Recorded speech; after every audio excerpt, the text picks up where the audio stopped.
How to set up direct deposit in Acorns Checking. Hi everyone, I'm here to assist you today. Without any delay, let's jump right in.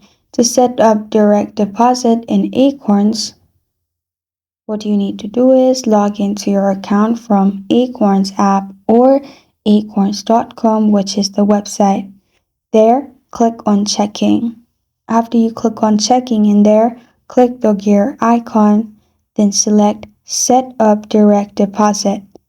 After you've selected Set up Direct Deposit, confirm your selection by tapping on Set up Direct Deposit.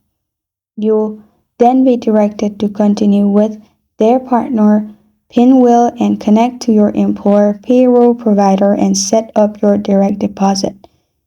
You won't even have to leave the app.